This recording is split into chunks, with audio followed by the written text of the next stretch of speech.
नमस्कार दोस्तों, स्वागत है आप सभी का स्टार कोच यूट्यूब चैनल पे। इस वीडियो में हम लोग चैप्टर 8 पढ़ेंगे और चैप्टर 8 के अंतर्गत द्विघात समीकरण पढ़ेंगे और ये द्विघात समीकरण का पार्ट 1 है। इसके पहले 7 चैप्टर अपलोड हो चुका है, तो जो लोग नहीं देखे चैनल के प्ले लिस्ट में जाकर देख सकते हैं।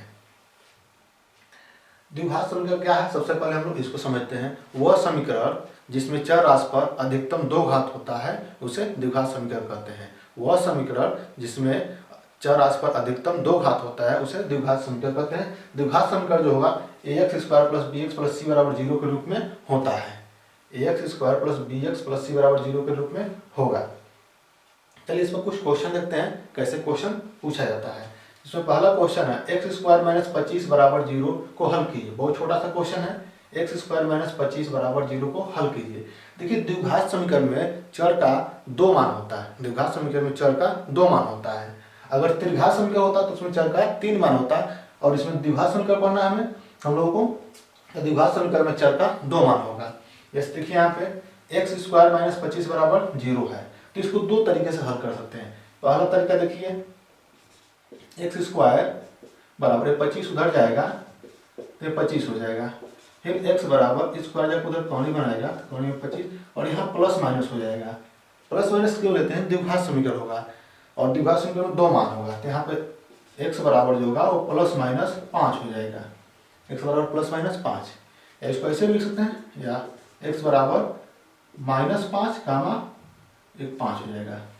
यहाँ प्लस 5 नहीं लिखेंगे, वैसे ही प्लस तो माइनस 5 और एक 5 हो जाएगा। तो इसमें एक्स का 2 मान आया है, एक माइनस 5 और एक प्लस 5 आया है। इसी को एक तरीके से और हल कर सकते हैं। सॉल्यूशन का पहला तरीका, दूसरा तरीका देख लीजिए। एक तरीका और कैसे इसको हल कर सकते हैं। ये जो क्वेश्चन है एक्स स्क्वायर माइनस 25 बराबर 0, तो इसको लिख सकते हैं एक्स स्क्वायर और इस 5 को स्क्वायर लिख सकते हैं, क्योंकि 5 × 25 हो जाएगा बराबर 0। अब यहाँ देखिए ए स्क्वायर माइनस बी स्क्वायर सूत्र होता है, तो ये सूत्र पढ़ेंगे ए स्क्वायर माइनस बी स्क्वायर बराबर एक कोष्टक में ए माइनस बी, दूसरे कोष्टक में ए प्लस बी। तो वैसे ही या x माइनस 5 एक कोष्टक में हो जाएगा, दूसरे कोष्टक में x प्लस 5 बराबर 0 हो जाएगा। अब एक बार इसको 0 के बराबर कराएंगे तो यहाँ लिखेंगे यदि x माइनस 5 बराबर 0 तो x बराबर 5, तो यहाँ से x का मान 5 आ गया। लिखेंगे पुनः x प्लस 5 बराबर 0 तो x बराबर या प्लस 5 उधर जाएगा तो माइनस 5। तो यहाँ देखिए x का 2 मान आ गया, एक 5 और एक माइनस 5, और यहाँ भी x का 2 मान आया है, माइनस 5 और 5। वैसे दूसरा क्वेश्चन है, तो दूसरे क्वेश्चन को भी 2 तरीके से सॉल्व कर सकते हैं, ऐसे भी कर सकते हैं और ऐसे भी कर सकते हैं। तो इसको चाहे तो 2x स्क्वायर 2x का होल स्क्वायर लिख सकते हैं। जैसे यहाँ सामने पहले क्वेश्चन नोट कर लें बराबर 0, तो इसको क्या कर सकते हैं 2x का होल स्क्वायर माइनस 3 का स्क्वायर बराबर 0। फिर इसका स्क्वायर करेंगे तो यही आ जाएगा, इसका स्क्वायर करेंगे तो यह आ जाएगा। फिर ए स्क्वायर माइनस बी स्क्वायर, तो इसको सूत्र से लिखेंगे एक कोष्टक में इसको माइनस के साथ, दूसरे कोष्टक में इसको प्लस के साथ, दूसरे कोष्टक में इसको प्लस के साथ लिख लिए बराबर 0। फिर इसको एक बार 0 के बराबर कराएंगे, एक बार इसको 0 के बराबर कराएंगे, तो यहाँ लिखेंगे यदि 2x माइनस 3 बराबर 0 तो x बराबर, यानी कि माइनस 3 उधर जाएगा तो प्लस का 3 हो जाएगा, ये 2 जाके इस पर हर बन जाएगा तो बटे 2 हो जाएगा। फिर लिखेंगे पुनः ये 2x प्लस 3 बराबर 0 तो x बराबर ये प्लस 3 उधर जाएगा तो माइनस का 3 हो जाएगा बटे या 2 आके इस पर हर बन जाएगा। तो यहाँ देखिए इसका 2 मान आ गया। यह कोई आवश्यक नहीं है हमेशा ये एक बार 2 सेम संख्या आएगा और एक बार प्लस में एक बार माइनस में, वो तो जब सूत्र बन जाएगा तब यहाँ पे एक ही संख्या 2 बार, एक निगेटिव और एक पॉजिटिव में आ जाएगा। कभी कभी अलग अलग भी दोनों संख्याएं आ सकती हैं। तो उम्मीद है क्वेश्चन आप अच्छे से समझ पाएंगे। चलिए अब तीसरा क्वेश्चन देखते हैं। तीसरा क्वेश्चन है 7x स्क्वायर माइनस 3x बराबर 0 को हल कीजिए। 7x स्क्वायर माइनस 3x बराबर 0 को हल कीजिए। बहुत आसान क्वेश्चन है, छोटा सा क्वेश्चन है। सामने पहले इस क्वेश्चन को नोट कर लेंगे 7x स्क्वायर माइनस 3x बराबर 0। अब यहाँ देखिए दोनों में x कॉमन है, दोनों में x कॉमन है, तो यहाँ पे x कॉमन ले लेंगे तो हो जाएगा 7x यहाँ पे और माइनस यहाँ पे केवल 3 हो जाएगा बराबर 0। अब यहाँ से इस x को पहले 0 के बराबर कराएंगे तो x बराबर 0, और ये हो जाएगा पुनः जब इसको 0 कराएंगे तो 7x माइनस 3 बराबर 0। तो x बराबर ये 3 माइनस 3 उधर जाएगा तो प्लस का 3 हो जाएगा, और बटे ये 7 आके इस पर हर बन जाएगा तो 3/7। यहाँ भी x का 2 मान आया, जैसे यहाँ देखिए इसके नीचे वाला लाइन, अतः x बराबर एक मान x का 0 आया है और दूसरा 3/7 आया है। ये इसका आंसर होगा। देखिए द्विघात समीकरण है, यहाँ पर दो घात है, इसको पहले बता भी चुके हैं कि वह समीकरण जिसमें चर पर अधिकतम 2 घात होता है उसे द्विघात समीकरण कहते हैं। तो जब द्विघात समीकरण है तो इसमें चर का 2 मान आएगा, जैसे 0 आया, एक 3/7 आया है। और यहाँ देखिए question number 4, 9/49 a² minus 4b² के गुणनखंड ज्ञात कीजिए। एक क्वेश्चन 2016 में पूछा गया था और बहुत आसान क्वेश्चन है। और ये देखिए ये द्विघात समीकरण नहीं है, अगर द्विघात समीकरण होता तो बराबर कुछ और भी दिया होता है, यानी समीकरण जब होगा तो बराबर के बाद भी कुछ देगा, यानी राइट हैंड साइड और लेफ्ट हैंड साइड 2 साइड उसमें होगा, तब वो समीकरण होगा। ये समीकरण नहीं है, केवल इसका गुणनखंड करना है, और गुणनखंड हम लोग पिछले सेमेस्टर में पढ़ चुके हैं। तो पहले इसको क्वेश्चन साल में नोट कर लें, 9/49 a² माइनस 4b²। अब इसको देखिए लिख सूत्र बन रहा है, 9 को लिख सकते हैं 3 और 49 को लिख सकते हैं 7 और a² केवल और पूरे का होल स्क्वायर।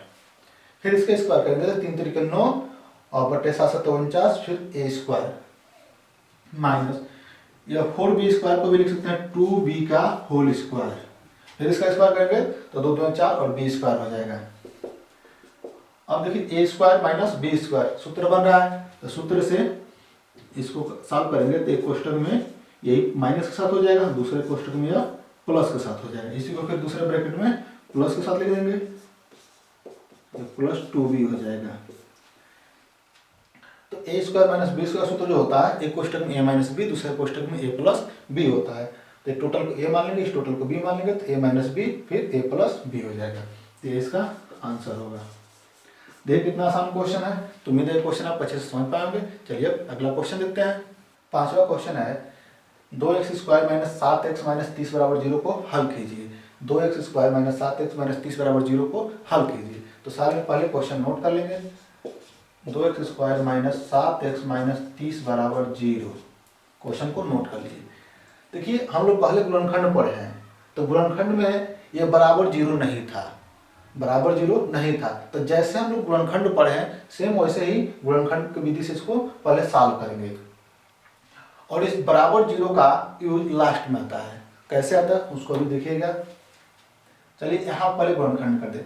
गुणनखंड कैसे करते हैं उसको समझिए। 2x² माइनस 7x माइनस 30 है, तो जब भी हमें ax² plus bx plus c बराबर 0 के रूप में कोई गुणनखंड मिलता है तो पहले इन दोनों का गुणा करते हैं। तो गुणा करेंगे तो ac हो जाएगा। इसका गुणा करने के बाद ये जो x का गुणांक होता है यानी प्लस b है, इसको 2 भागों में बांटते हैं, 2 भागों में बांटते हैं। 2 भागों में इसको बांटेंगे, 2 भागों में इस प्रकार बांटते हैं कि इन दोनों को जोड़ने पर इतना आना चाहिए, फिर इन दोनों का गुणा करने पर यह ac आना चाहिए, दोनों का गुणा करने पर ac बनना चाहिए। चलिए सवाल से और अच्छे से समझ में आएगा। सवाल में जब सॉल्व करेंगे इसको तो पहले क्या करेंगे, इन दोनों का गुणा कर लेंगे। तो 2 गुणे या माइनस जिस चिन्ह के साथ होगा उसी चिन्ह के साथ गुणा करेंगे। तो माइनस 30 है तो माइनस 30 हो जाएगा, तो बराबर 30 दूना 60 हो जाएगा। तो माइनस का 60 आया, जैसे हम बता चुके हैं कि इन दोनों का गुणा करेंगे तो 60 आ गया।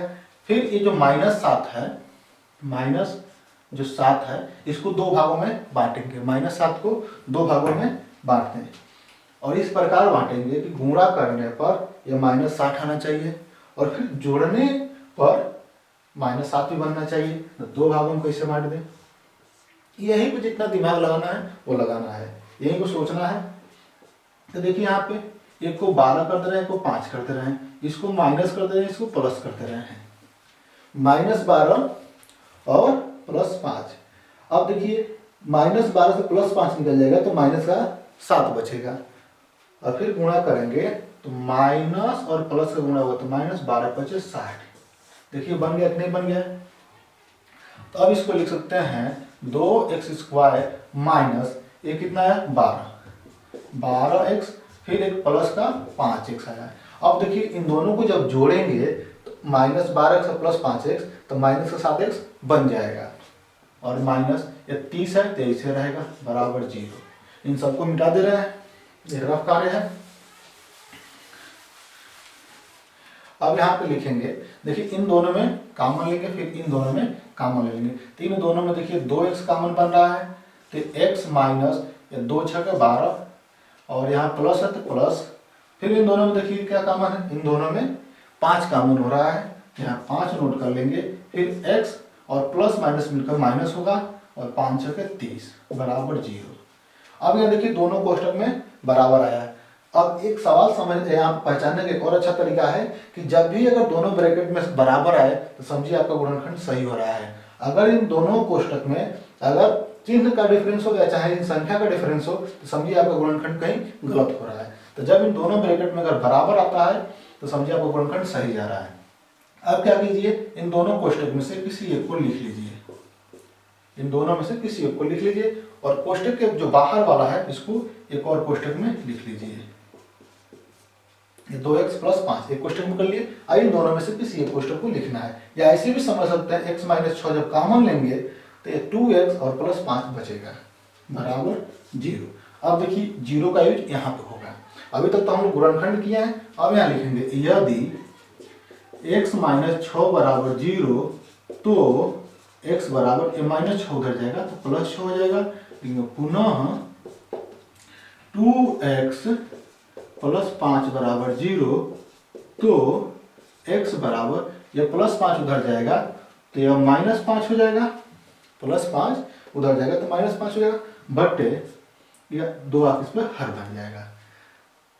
और इसके नीचे लिख सकते हैं अतः x बराबर 6, -5/2, यही सवाल का आंसर होगा।